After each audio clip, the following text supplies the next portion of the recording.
ಸನ್ಮಾನ್ಯ ಅಧ್ಯಕ್ಷರೇ, ಇದು ಕಾನೂನು ಪ್ರಕಾರನೂ ಇಲ್ಲಿಗಲ್ಲು. ಈಗ ತಾವೇನಾದರೂ ಒಂದು ಹೇಳಿಕೆ ಕೊಟ್ಟರೆ, ಇಲ್ಲಿ ವಿಧಾನಸಭೆ ಒಳಗಡೆ ಕೊಟ್ಟಿರ್ತೀರಾ ಅಂತ ಇಟ್ಕೊಳ್ಳಿ, ನಾವು ಅದನ್ನ ತಿರುಚಿಬಿಟ್ಟು ಖಾದರ್ ಅವರು ಹಿಂಗೆ ಬೈದರು ಯಾರನೋ ಅಂತ ಹೇಳ್ಬಿಟ್ಟು ನಾವು ಪೇಪರ್ ಅಡ್ವರ್ಟೈಸ್ಮೆಂಟ್ ಕೊಟ್ಟರೆ ಅದು ನಿಮ್ಮ ವೈಯಕ್ತಿಕ ಹಕ್ಕಿಗೆ ಚ್ಯುತಿ ತರಾಗಲ್ಲ. ಅದು ಇಲ್ಲಿ ಮಹಾತ್ಮ ಗಾಂಧೀಜಿಯವರು ಅದು ಸರಿಯಾಗಿ ಅವ್ರ ಫೋಟೋನು ಹಾಕಿಲ್ಲ, ಅವರು ಮಹಾತ್ಮ ಗಾಂಧೀಜಿ ತರ ಫೋಟೋನು ಹಾಕಿಲ್ಲ. ಗಾಂಧಿ ಬಗ್ಗೆ ಬಹಳ ಮಾತಾಡ್ತಾರೆ. ಇಲ್ಲಿ ಗಾಂಧೀಜಿ ಹೇಳ್ದೇ ಇರೋದು, ಗಾಂಧೀಜಿ ಇದ್ದಾಗ ಈ ನರೇಗಾ ಇತ್ತಾ? ಗಾಂಧೀಜಿ ಬಂದ್ಬಿಟ್ಟು ಈ ಪದಗಳನ್ನೆಲ್ಲ ಏನು 10 ಪದಗಳು ಕೊಟ್ಟಿದ್ದಾರೆ, ಏನೇನೋ ನರೇಗಾದ ಬಗ್ಗೆ, ಅಯ್ಯೋ ಗಾಂಧೀಜಿ ನಿಮ್ಮ ಹೆಸರನ್ನು ತೆಗೆದುಹಾಕಿ, ಈ ತರದೆಲ್ಲ. ಗಾಂಧೀಜಿ ಎಂದಾದ್ರೂ ನನ್ನ ಹೆಸರು ಹಾಕುವಂತ ಜನ್ಮದಲ್ಲಿ ಯಾರಿಗಾದ್ರೂ ಹೇಳಿದ್ರ? ಎಂದಾದ್ರೂ ಒಂದು ದಿನ ಗಾಂಧೀಜಿ ನನ್ನ ಹೆಸರನ್ನ ನೀವಿಡಿ ಅಂತ ಎಲ್ಲಾದ್ರೂ ಹೇಳಿದ್ರ? ಯಾವತ್ತೂ ಹೇಳೇ ಇಲ್ಲ. ಗಾಂಧೀಜಿ ಹೆಸರು ಅವ್ರು ಹೇಳಿದ್ರು, ಕೊನೆಯಲ್ಲಿ ಹೇಳಿದ್ರು, ಕಾಂಗ್ರೆಸ್ ಮುಂದೆ ಏನೇನು ಸ್ವಾತಂತ್ರ್ಯಕ್ಕೋಸ್ಕರ ನಾವು ಕಾಂಗ್ರೆಸ್ ಅನ್ನ ನಿರ್ಮಾಣ ಮಾಡಿದ್ರಿ, ಸ್ವಾತಂತ್ರ್ಯ ನಮ್ಗೆ ಸಿಕ್ಕಿದೆ, ಈ ಕಾಂಗ್ರೆಸ್ ಅನ್ನ ವಿಸರ್ಜನೆ ಮಾಡಿ ಅಂದ್ರು.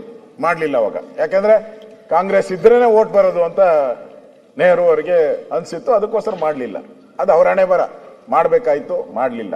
ಇಲ್ಲಿ ಗಾಂಧೀಜಿ ಹೇಳ್ದೇ ಇರೋ ಪದಗಳನ್ನೆಲ್ಲ ಹೇಳೋದು ಕಾನೂನು ಉಲ್ಲಂಘನೆ ಅಲ್ಲ, ಸ್ಪಷ್ಟ. ಅದು ಸರ್ಕಾರದಿಂದ ಕೊಟ್ಟಿರೋದು. ಇದು ಮಹಾತ್ಮ ಗಾಂಧೀಜಿ ಒಂಥರ ಅಗೌರವ ಮಾಡ್ದಂಗೆ, ದ್ರೋಹ ಬಗ್ದಂಗಲ್ವಾ? ಇದು ತಪ್ಪಲ್ವಾ? ಇದು ಈ ಅಡ್ವರ್ಟೈಸ್ಮೆಂಟ್ ಕೊಡೋದ್ರಿಂದ ಇದು ಯಾರ ದುಡ್ಡಲ್ಲಿ ಕೊಡ್ತಾ ಇದ್ದಾರೆ? ಇದು ಜನಗಳ ತೆರಿಗೆ ಹಣ.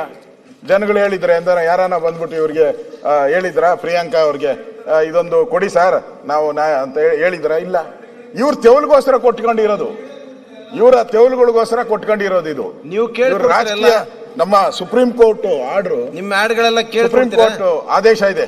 ಯಾರು? ಗೋಗೊಯ್ ಅವರು ಅಲ್ಲ, ಶ್ರೀ ರಂಜನ್ ಗೋಗೊಯ್ ಅವರು ಸುಪ್ರೀಂ ಕೋರ್ಟ್ ಆದೇಶ ಇದೆ. ಇದ್ರ ಬಗ್ಗೆನೆ ಒಂದು ಸರ್ಕಾರ ಕಂಪ್ಲೇಂಟ್ ಮಾಡಿದಾಗ ಅದರಲ್ಲಿ ಕ್ಲಿಯರ್ ಆಗಿದೆ, advertisement material should be subject and not directed at the promoting the political interest of the ruling party ಅಂತ ಇದೆ. ರೂಲಿಂಗ್ ಪಾರ್ಟಿ ಅಂತ ಇದೆ. ಇದರಲ್ಲಿ ಪೂರ್ತಿ ಕ್ಲಿಯರ್ ಆಗಿದೆ. ಮತ್ತೆ ಅವ್ರು ಯಾರ್ಯಾರು ಕೊಡಬೇಕು ಅಂತಾನೆ ಇದ್ದಾರೆ. ಏನಾದ್ರೂ ನೀವು ಡೆವಲಪ್ಮೆಂಟ್ ವರ್ಕ್ ಮಾಡಬೇಕಾದ್ರೆ ಕೊಡಿ, ಕಂಪ್ಲೀಟ್ ಆಗಿದ್ರೆ ಕೊಡಿ, ಯಾರಾದ್ರೂ ತೀರ್ಕೊಂಡಾದಾಗ ಅವ್ರು ಕೊಡ್ಬೋದು, ಬರ್ತ್ಡೇ ಮಾಡಿದಾಗ ಅವ್ರು ಕೊಡ್ಬೋದು, ಸರ್ಕಾರದಲ್ಲಿ ಇರುವಂಥದ್ದು ಕ್ಲಿಯರ್ ಆಗಿದೆ. ಇದರಲ್ಲಿ ಮೆನ್ಷನ್ ಮಾಡಿದ್ದಾರೆ. ಇವರು ಅದನ್ನೆಲ್ಲ ಬಿಟ್ಬಿಟ್ಟು ಇವತ್ತು ಹಣ ಕೋಟಿಗಟ್ಟಲೆ ಹಣ ಖರ್ಚು ಮಾಡಿದ್ದಾರೆ. ಒಂದೊಂದು ಪತ್ರಿಕೆಗೆ ನನಗೆ ಗೊತ್ತಿಲ್ಲ ಎಷ್ಟೆಷ್ಟು, ಒಂದು 25-30 ಲಕ್ಷ ಆಗ್ಬೋದ ಒಂದೊಂದು ಪತ್ರಿಕೆಗೆ. ಎಷ್ಟು ಕೊಟ್ಟಿದಾರೋ ಗೊತ್ತಿಲ್ಲ, ಇವರು ಅಗ್ರಿಮೆಂಟ್ ಏನ್ ಮಾಡ್ಕೊಂಡಿದಾರೋ ಗೊತ್ತಿಲ್ಲ. ಆದ್ರೆ ಇವತ್ತು ಸರ್ಕಾರದಲ್ಲಿ ಮೊನ್ನೆನೋ ಕಾಂಗ್ರೆಸ್ ಮೀಟಿಂಗ್ ಆಯ್ತು, ಅದರಲ್ಲಿ ಹೇಳಿದ್ದಾರೆ ಹಣ ಕೊಡಿ, ಹಣ. ನನ್ನ ಪತ್ರಿಕೆ ನೋಡಿದೆ ಬೆಳಗ್ಗೆ, ಹಣ ಕೊಡಿ, 2 ಕೋಟಿ ಕೊಡಿ, 50 ಕೋಟಿ, 20 ಕೋಟಿ ಇದೇ ಕೇಳಿದ್ದಾರೆ MLA-ಗಳೆಲ್ಲ. ನಮ್ಮ ಕೆಲವರೆಲ್ಲರೂ ಕೂಡ ಈ ಮೆಡಿಕಲ್ ಬಿಲ್ಗೆ ಕೊಡಕ್ಕೆ ಸರ್ಕಾರದ ಕೈಲಿ ಆಗ್ತಾ ಇಲ್ಲ. ಸರ್ಕಾರಿ ಆಸ್ಪತ್ರೆಯಲ್ಲಿ ಸಾಯ್ತಾ ಇರುವಂತ ರೋಗಿಗಳಿಗೆ ಬಂದು ಕ್ಯೂ ನಿಂತಿದ್ದಾರೆ. ಅವ್ರಿಗೆ ಮೆಡಿಕಲ್ ಬಿಲ್ ಕೊಡಕ್ಕೂ ನಿಮ್ ಕೈಲಿ ಯೋಗ್ಯತೆ ಇಲ್ಲ ಸರ್ಕಾರಕ್ಕೆ ಇವತ್ತು. ಇನ್ನು ನಾನು ಹೇಳೋದು, ಅಡ್ವರ್ಟೈಸ್ಮೆಂಟ್ ಕೊಡಕ್ಕೆ ನಿಮ್ಗೆ ಇಷ್ಟ ಇದ್ರೆ ನಿಮ್ ಕಾಂಗ್ರೆಸ್ ಪಾರ್ಟಿ ಆಯ್ತಲ್ಲ, ಬೇಕಾದಷ್ಟು ಕೋಟಿ ಕೊಡಿ. ಬೇಡ ಅಂತ ಹೇಳಿದಾರೆ ಯಾರು? ಕೊಡಿ ನೀವು.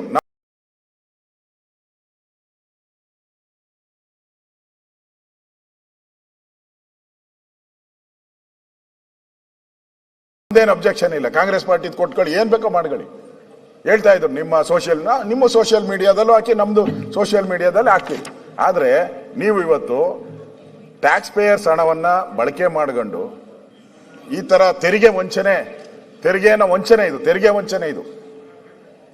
ವಂಚನೆ ಮಾಡ್ತಾ ಇದ್ದಾರೆ. ಜನಕ್ಕೆ ಏನ್ ಬೇಕಾಗಿದೆ? ಜನ ಏನಕ್ಕೆ ತೆರಿಗೆ ಕೊಡ್ತಾರೆ? ಟ್ಯಾಕ್ಸ್ ಏನ್ ಕೊಡ್ತಾರೆ? ನಮ್ಮ ಮನೆ ಮುಂದೆ ರಸ್ತೆ ಹಾಕಿ, ನಮ್ಮ ಮನೆ ಕುಡಿಯೋ ನೀರು ಕೊಡಿ, ಬಸ್ ಫೆಸಿಲಿಟಿ ಚಂದ ಕೊಡಿ, ಮನೆ ಕಟ್ಕೊಡಿ. ಇದ್ರ ಬಗ್ಗೆ ಜನ ತೆರಿಗೆಯನ್ನ ಕೊಡೋದು. ರೂಲ್ಸ್ ಇರೋದೇ ಹಂಗೆ. ನಾವು ಹಾಕಿರ್ತೀರಿ ರೂಲ್ಸ್, ಇದರಲ್ಲಿ ಯಾವ್ದಾವ್ದಕ್ಕೆ ಏನೇನು ಅಂತೇಳಿ, ಕಸ ತೆಗಿಯೋದಕ್ಕೆ ಅದನ್ನ ಬಿಟ್ಬಿಟ್ಟು ಕಸ ತೆಗಿಯೋದಕ್ಕೆ ನೀರು ಕೊಡಕ್ಕೆ ಬಿಟ್ರೆ ಇವರು ಕಾಂಗ್ರೆಸ್ ಪಾರ್ಟಿನ ಬೆಳವಣಿಗೆ ಮಾಡಕ್ಕೆ ಟ್ಯಾಕ್ಸ್ ಪೇಯರ್ಸ್ ಹಣನ ತಗೊಳ್ತಾರೆ. ಇದು ಅಕ್ಷಮ್ಯ ಅಪರಾಧ ಅಲ್ವಾ? ಇದು ಒಳ್ಳೆ ಬೆಳವಣಿಗೆ ಅಲ್ಲ. ಈ ತರ ಮಾಡಕ್ ಹೋದ್ರೆ ಇದೊಂದು ಅಧ್ಯಕ್ಷರೇ, ಇದು ಕೇಂದ್ರ ಸರ್ಕಾರ ಈಗಾಗಲೇ ಆಕ್ಟ್ ಮಾಡಿಬಿಟ್ಟಿದೆ. ಪಾರ್ಲಿಮೆಂಟ್ ಅಲ್ಲಿ ಕಾಂಗ್ರೆಸ್ ಅವರು ಇದ್ರು, ಎಲ್ಲಾ ಪಾರ್ಟಿಯವರು ಇತ್ತು, ಅಲ್ಲಿ ವಿರೋಧ ಮಾಡಿದ್ರು. ಇಲ್ಲೂ ನಾವು ಬಿಲ್ ಮಾಡ್ತೀರಿ. ನಾವು ಬಿಲ್ ಮಾಡಿದ ತಕ್ಷಣನೇ ಈಗ ನೀವು ಬಿಲ್ ತಂದಿದ್ದೀರಾ, ವಾಕ್ ಸ್ವಾತಂತ್ರ್ಯದ ಬಗ್ಗೆ ಬಿಲ್ ತಂದಿದ್ದೀರಾ, ಪಾಸ್ ಮಾಡಿದ್ದೀರಾ. ಇದು ಅದೇನ ಕಾಯ್ದೆ ಆಗಿ ಬಂದ್ರೆ ನಾವೇನು ಮಾಡೋಕ್ಕಾಗಲ್ಲ. ಕಾಯ್ದೆನ ಪಾಲನೆ ಮಾಡೇಬೇಕು. ಕಾಯ್ದೆ ಬರಕ್ ಮುಂಚೆನೆ ಪೊಲೀಸರು ಕೇಸ್ ಹಾಕ್ತಾವ್ರೆ. ಇನ್ನು ಕಾಯ್ದೆನೇ ಬಂದಿಲ್ಲ, ಅವಾಗೆ ಪೊಲೀಸರು ಕೇಸ್ಗಳು ಶುರು ಮಾಡ್ಬಿಟ್ಟವ್ರೆ. ಇಲ್ಲಿ ಕಾಯ್ದೆ ಆಗಿರೋದು, ಕಾಯ್ದೆ ಆಗಿರೋದ್ರ ಬಗ್ಗೆ ಅಧ್ಯಕ್ಷರೇ, ಕಾಯ್ದೆ ಆಗಿರೋದ್ರ ಬಗ್ಗೆ ಇಲ್ಲಿ ವಿರೋಧ ಮಾಡಿ ಕೇಂದ್ರ ಸರ್ಕಾರ ಜೊತೆ ಕಾಲ್ ಕೇರ್ಕೊಂಡು ಜಗಳ ತೆಗಿಯಕ್ಕೆ ಹೊರಟಿದಾರಲ್ಲ, ಮಾಡ್ಲಿ, ಡಿಬೇಟ್ ಮಾಡ್ಲಿ. 2 ದಿನ ನೀವು ಅಧಿವೇಶನ ಎಕ್ಸ್ಟೆಂಡ್ ಮಾಡ್ತೀನಿ ಅಂತ ಹೇಳಿದ್ದೀರ. ಅದು ನಿಮ್ಮ ತೆವಲಿಗೆ ಸರ್ಕಾರ ದುಡ್ಡು ಇದಕ್ಕೆಲ್ಲ ನಮ್ಗೆಲ್ಲ ಮಾಡ್ತಾ ಇರೋದು, ಪಬ್ಲಿಕ್ಗೋಸ್ಕರ ಏನ್ ಮಾಡ್ತಾ ಇಲ್ಲ. ಇವರು ಅವರ ಕಾಂಗ್ರೆಸ್ಸಿನ ವಿರೋಧ ವ್ಯಕ್ತ ಮಾಡೋಕ್ಕೋಸ್ಕರ ಅಧಿವೇಶನ ಕರೆದು ಮಾಡ್ತಾ ಇದ್ದಾರೆ. ಸರ್ಕಾರದ ಹಣ ಪೋಲ್ ಮಾಡ್ತಾ ಇದ್ದಾರೆ.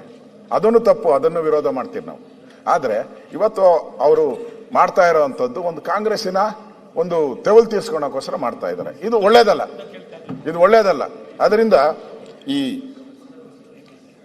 ಗಾಂಧಿ ಏನ್ ಹೇಳವ್ರೆ, ಮಹಾತ್ಮ ಗಾಂಧೀಜಿ ಮುಗಿಸ್ಬೇಕಲ್ಲ, ಇನ್ನ ಜಾಸ್ತಿ ಹೊತ್ತಾಗ್ಬೇಕಾ? ಅಲ್ಲ, ಗಾಂಧೀಜಿಯವರ ಆಶಯಗಳು ಏನಿತ್ತು ಅದು ಪ್ರಿಂಟ್ ಮಾಡಿಲ್ಲ.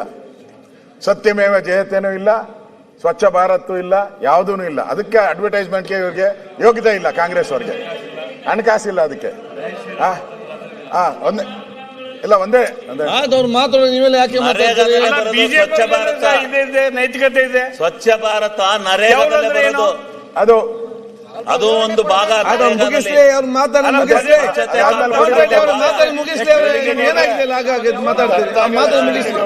ಅಧ್ಯಕ್ಷರೇ, ಅಲ್ಲ ಶಿವಲಿಂಗೇಗೌಡ್ರೆ, ಅಧ್ಯಕ್ಷರೇ, ನಾನು ಹೇಳುವಂಥದ್ದು ಇವರು ನಿಜವಾಗೂ ಗಾಂಧಿಗೆ ಒಂದು ಗೌರವ ಕೊಡೋದಾಗಿದ್ದಾರೆ. ಗಾಂಧೀಜಿಗೆ ಗೌರವ ಒಂದು ಅಂದ್ರೆ ಮನಸ್ಫೂರ್ತಿಯಾಗಿ ಅವ್ರಿಗೆ ಒಂದು ನಮನ ಸಲ್ಲಿಸೋದಾಗಿದ್ರೆ ಅವ್ರೇನ್ ಕೊಡ್ಬೇಕಾಯ್ತು? ಎಂಡ ಕುಡಿಬೇಡಿ ಅಂತ ಕೊಡ್ಬೇಕಾಯ್ತು. ಮದ್ಯಪಾನ ಮಾಡಬೇಡಿ, ಮನೆ ಹಾಳಾಗ್ತೈತೆ. ಗಾಂಧೀಜಿ ಹೇಳಿರೋ ಹೊರಡದು ಮದ್ಯಪಾನ ಮಾಡಬೇಡಿ ಅಂತ. ಇವರು 2000 ಲೈಸೆನ್ಸ್ ಕೊಟ್ಟಿದ್ದಾರೆ, ಕುಡೀರಿ ಕುಡೀರಿ ಕುಡೀರಿ ಕುಡೀರಿ ಕುಡೀರಿ ಅಂತ.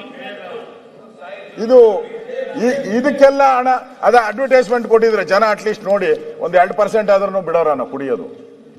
ಅದು ಬಿಟ್ಬಿಟ್ಟು ನೀವು ನಿಮ್ಮ ಕಾಂಗ್ರೆಸ್ನ ಅಡ್ವರ್ಟೈಸ್ಮೆಂಟ್ ಅನ್ನ ಸರ್ಕಾರ ದುಡ್ಡಲ್ಲಿ ಕೊಟ್ಟು ಮೋಸ ಮಾಡ್ತಾ ಇದ್ದಾರೆ ಜನರ ತೆರಿಗೆ ಹಣವನ್ನ.